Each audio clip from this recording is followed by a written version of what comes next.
नमस्कार मित्रों, मनोविज्ञान की कक्षा में आपका एक बार पुनः स्वागत है। हम किशोरावस्था पढ़ रहे थे। उसके पश्चात अब हमारा जो टॉपिक चल रहा था उसके अंतर्गत हमारा था शिक्षार्थी। किसका सामाजिक विकास क्या है। हार्लॉक के अनुसार सामाजिक विकास का अर्थ सामाजिक संबंधों में परिपक्वता को प्राप्त करना है। समाज में अन्य लोगों के साथ संपर्क एवं अनुकूलन स्थापित करने की योग्यता को समाजीकरण या सामाजिक विकास कहते हैं। सामाजीकरण शिक्षा प्रक्रिया के माध्यम से होता है। शिक्षा प्रक्रिया आजन्म चलती है, अतः सामाजीकरण भी निरंतर जन्म से लेकर मृत्यु पर्यंत चलता है। सारे व टेलफोर्ड के अनुसार सामाजीकरण की प्रक्रिया दूसरे व्यक्ति के साथ शिशु के प्रथम संपर्क से प्रारंभ होती है और यह आजीवन चलती रहती है। उपरोक्त के आधार पर सामाजिक विकास का अर्थ निम्नलिखित है। दूसरों के विचारों की सहन शक्ति की क्षमता का विकास, दूसरों के साथ सहयोग की भावना का विकास। नेक्स्ट है अपना दूसरों के दुख सुख को बांटने की क्षमता का विकास, दूसरों के साथ मेल मिलाप की भावना का विकास, सामाजिक मूल्यों एवं आदर्शों के अनुरूप व्यवहार करने की क्षमता का विकास तथा शैशवावस्था में सामाजिक विकास। क्रो के अनुसार जन्म के समय शिशु न तो सामाजिक प्राणी होता है और न ही असामाजिक प्राणी होता है। इस स्थिति में वह बहुत समय तक नहीं रहता है। बाल्यावस्था में सामाजिक विकास क्या होगा। 6 वर्ष की आयु में बालक विद्यालय जाने लगता है तथा विद्यालयी वातावरण इसके सामाजिक विकास में सहायक होता है। विद्यालय में बालक किसी न किसी टोली का सदस्य बन जाता है, जिससे उसके उत्तरदायित्व सहकारिता की भावना का विकास होता है। बालक में नई बातों की खोज करने की रुचि उत्पन्न हो जाती है। इस अवस्था में बालक सामाजिक स्वीकृति एवं प्रशंसा पाने के लिए इच्छुक रहता है, जिन्हें घर में, विद्यालय में तथा बाहर स्नेह एवं प्रशंसा प्राप्त होती है। वे अच्छे कार्य करते हैं तथा इसके विपरीत व्यवहार पाने वाले बालक समाज विरोधी तथा विद्रोही हो जाते हैं। ये बालक बाल अपराधी कहलाते हैं। किशोरावस्था में सामाजिक विकास। जब बालक 13 और 14 वर्ष की आयु में प्रवेश करता है, तब उसके प्रति दूसरों के प्रति उसके कुछ दृष्टिकोण न केवल उनके अनुभवों में वरन उनके सामाजिक संबंधों को भी परिवर्तित करने लगते हैं। किशोरावस्था में मित्रता की भावना का समुचित विकास हो जाता है। उत्तर किशोरावस्था आते ही किशोरों और किशोरियों में एक दूसरे के प्रति आकर्षण उत्पन्न होता है। किशोर किशोरियों में अपने समूह के प्रति निष्ठा होती है तथा समूह के सदस्य होने के कारण उसमें नेतृत्व, उत्साह और सहानुभूति, सद्भावना आदि सामाजिक गुणों का विकास होता है। इस अवस्था में किशोर व किशोरियों का अपने माता पिता बड़ों से किसी न किसी बात पर मतभेद हो जाता है। किशोर किसी न किसी राजनीतिक दल से प्रभावित होकर उसका अनुगामी बन जाता है।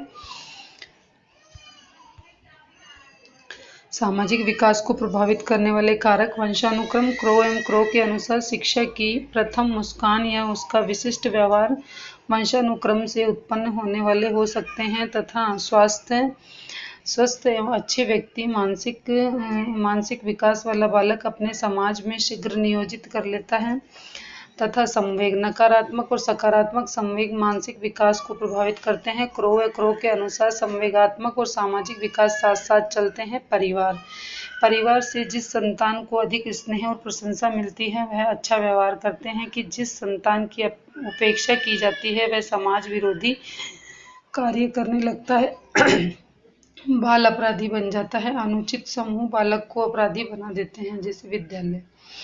अब विद्यालय में जाकर के सब तरह के बच्चे मिलते हैं, मान लीजिए बच्चों को, है ना।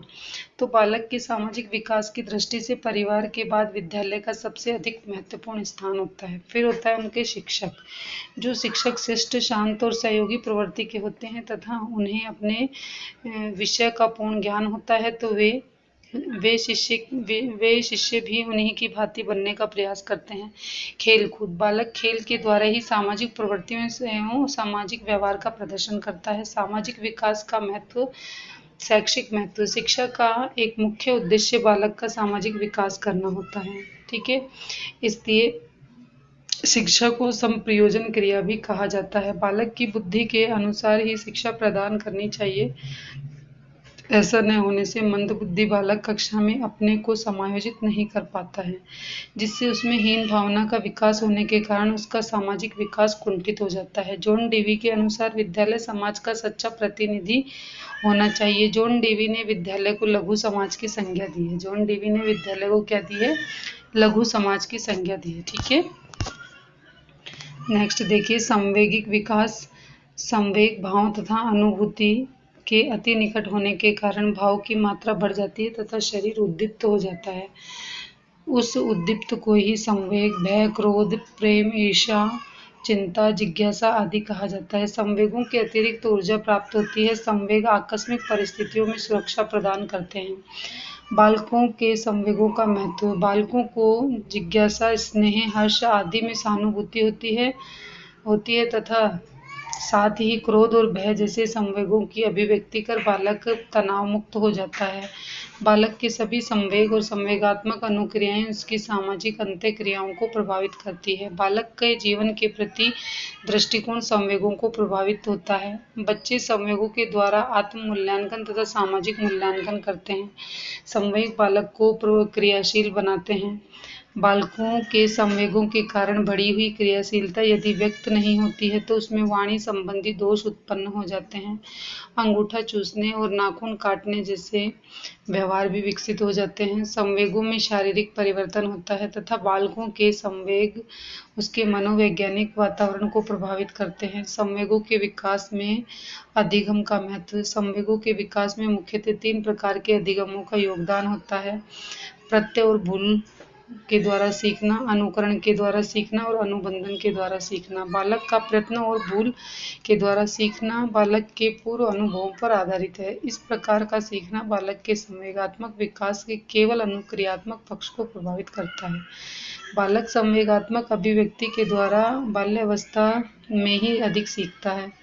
अनुबंधन व उद्दीपक अनुक्रिया के बीच में सहचर्य के द्वारा भी बालक में संवेगों का विकास होता है। ब्रिजेस का सिद्धांत। ब्रिजेस ने विकासात्मक संवेग सिद्धांत का प्रतिपादन किया है। ठीक है, प्रतिपादन किया है। वाटरसन ने माना है कि शिशुओं में जन्म से ही भय, क्रोध, प्रेम और के संवेग पाए जाते हैं। ब्रिजेस ने सिद्ध किया है कि नवजात शिशुओं में जन्म से कोई भी संवेग नहीं पाए जाते हैं तथा इस अवस्था में केवल उनमें उद्दीपकता ही पाई जाती है तथा ब्रिजेस का विचार है कि संवेगों का विकास परिपक्वता के साथ होता है। लगभग 2 वर्ष की अवस्था तक बालक में सभी मुख्य संवेगों का विकास प्रारंभ हो जाता है। बालकों में संवेगों की विशेषताएं। बालकों में संवेगों की विकासशील अवस्था में होते हैं। बालकों में संवेग क्षणिक होते हैं। क्रोधित बालक तुरंत मुस्कुराने लगता है तथा बालक में संवेग प्रौढ़ व्यक्तियों की अपेक्षा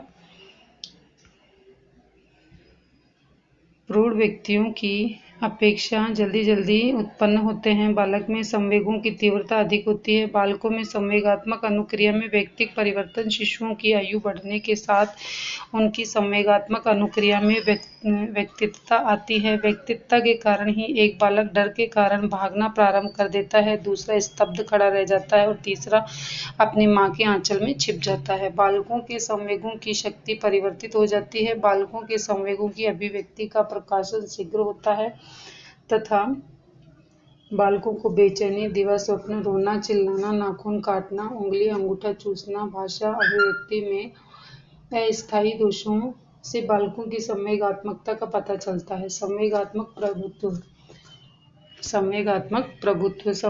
प्रभुत्व का अर्थ होता है कि बालक जिन संवेगों की अनुभूति करता है उनमें से एक या कुछ संवेग व्यवहार को अधिक मात्रा में प्रभावित करते हैं। संवेगात्मक प्रभुत्व जन्म से ही नहीं पाया जाता है बल्कि ये वातावरण के प्रभावों, कारकों से प्रभावित और विकसित होता है तथा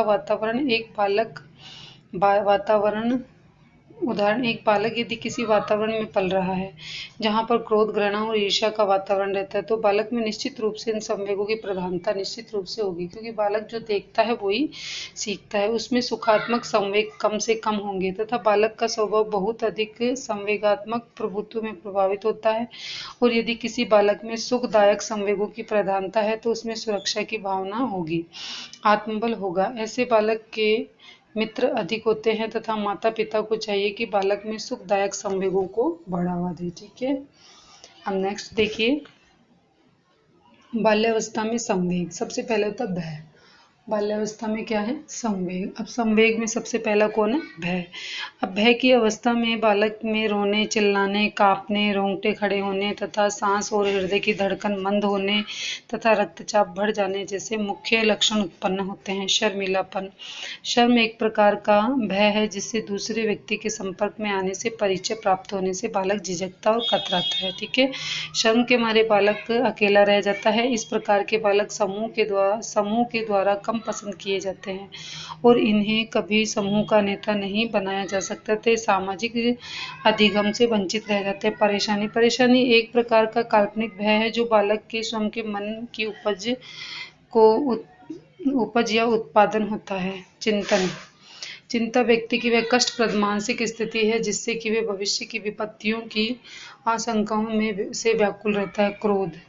संवेग अपेक्षाकृत अधिक मात्रा में बालक में पाए जाते हैं तथा भिन्न भिन्न बालकों में इन संवेगों की आवृत्ति और तीव्रता भिन्न भिन्न होती है। देखा गया है कि लगभग 3 वर्ष की अवस्था में बालक बालिकाओं में क्रोध सर्वाधिक मात्रा में होता है। ईर्ष्या। जब एक बच्चे के माता पिता उन्हें स्नेह न देकर दूसरे बच्चों को देते हैं तो बालक में ईर्ष्या उत्पन्न हो जाती है। नवजात शिशु के आगमन पर शिशु के भाई बहन में इसके आगमन के कारण ईर्ष्या उत्पन्न हो सकती है। लगभग 1.5 वर्ष की अवस्था में ईर्ष्या का अनुकरण बालक में प्रारंभ हो जाता है। जिज्ञासा। जिज्ञासा बालक के जीवन का सुखात्मक रूप से उद्दीप्तता करती है तथा यह बालक को नए नए अर्थों को सीखने और अन्वेषण करने के लिए प्रेरित करती है। जिज्ञासा बालक के जीवन को सुखात्मक बनाता है तथा यह बालक के बौद्धिक विकास में सहायक होता है। यह बालक को सीखने के लिए प्रेरित करता है। स्नेह। प्रेम या स्नेह व्यक्ति की वह अंकुरित आंतरिक अनुभूति है जिसकी उपस्थिति में व्यक्ति दूसरे व्यक्ति या वस्तुओं की ओर आकर्षित होता है और उन्हें देखकर मुख और संतोष का अनुभव करता है। बच्चा माँ को देखकर लगभग 3 महीने की अवस्था में मुस्कुराना प्रारंभ कर देता है। ठीक है। नेक्स्ट देखिए, संवेगों का नियंत्रण। संवेगात्मक नियंत्रण में सुखात्मक और दुखात्मक दोनों प्रकार के संवेगों को नियंत्रित करना होता है।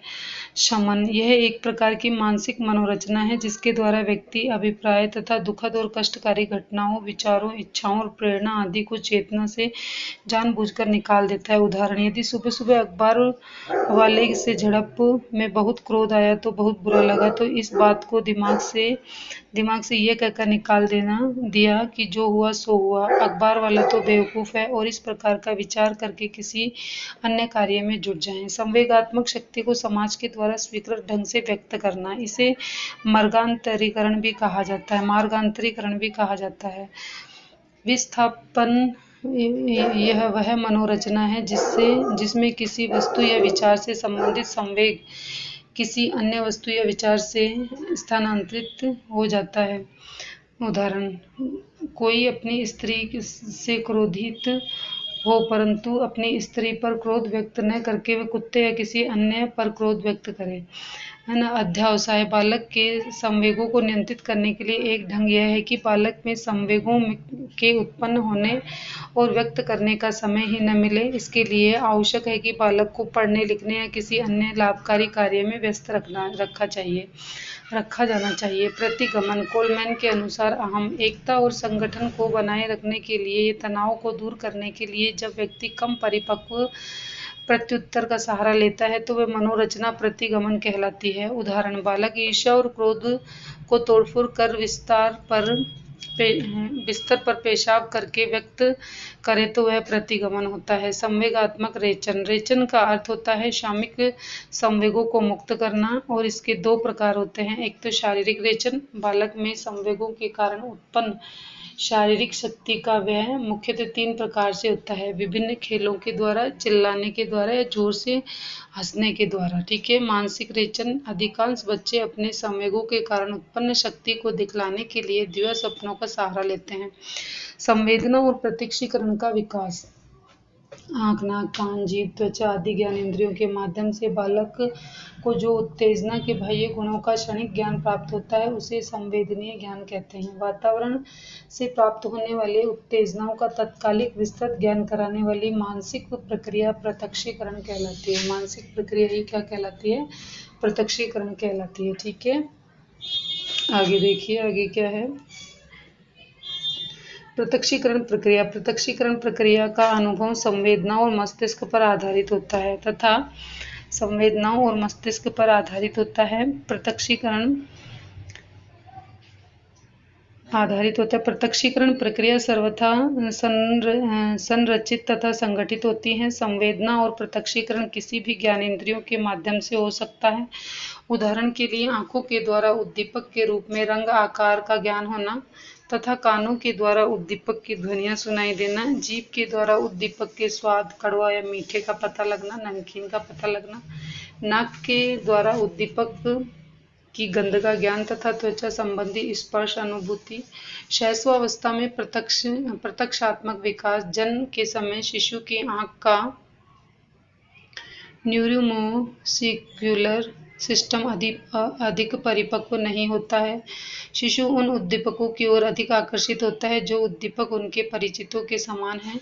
शिशुओं में प्रत्यक्षीकरण के क्षेत्र में कांगन के शोध कार्य बहुत अधिक महत्वपूर्ण और सराहनीय है। गहराई तथा 3 आयामों का प्रत्यक्षीकरण। जन्म से ही बालक में गहराई प्रत्यक्षीकरण करने की क्षमता होती है, परंतु इसका विकास लगभग 3 माह की अवस्था में ही प्रारंभ हो जाता है। बालकों में प्रत्यक्षीकरण के द्वारा ज्ञान की वृद्धि होती है। बालक प्रत्ययों के सहारे ही अपने चारों ओर के वातावरण को उत्तेजनाओं का ज्ञान प्राप्त करता है। बालक के लिए जो उद्दीपक जितने अधिक उपयोगी होते हैं, बालक उन उद्दीपकों की ओर उतना ही अधिक आकर्षित होते हैं तथा ये 4 प्रकार के होते हैं। स्थिर भौतिक वस्तुएं जैसे रंग, गंध आदि। गत्यात्मक घटनाएं जो एक निश्चित समय में घटित होती हैं। वस्तुओं के 2 आयाम वाले चित्र। कूट संकेत जैसे अक्षर, अंक और शब्द। बालक की आयु जैसे जैसे बढ़ती है, बालक का प्रत्यक्षीकरण अधिक तीव्र और अधिक दक्ष तथा अधिक शुद्ध होता है। 5 से 7 वर्ष की अवस्था में बालक के ज्ञानात्मक प्रक्रियाओं के महत्वपूर्ण मनोवैज्ञानिक परिवर्तनों का मुख्य कारण बालक के केंद्रीय नाड़ी संस्थान में परिवर्तन का है। प्रत्यक्षात्मक विकास के निर्धारक। परिपक्वता का प्रभाव। जैसे जैसे बालक में परिपक्वता आती है, उनमें योग्यताओं और क्षमताओं में वृद्धि होती जाती है ना। योग्यताओं में और क्षमताओं में क्या होगी? वृद्धि होगी। अभिप्रेरणा का प्रभाव। अभिप्रेरणा के प्रभाव को भी दिशा प्रदान की जाती है। अभिप्रेरणा के प्रभाव की भी यहाँ पर दिशा प्रदान की जाती है।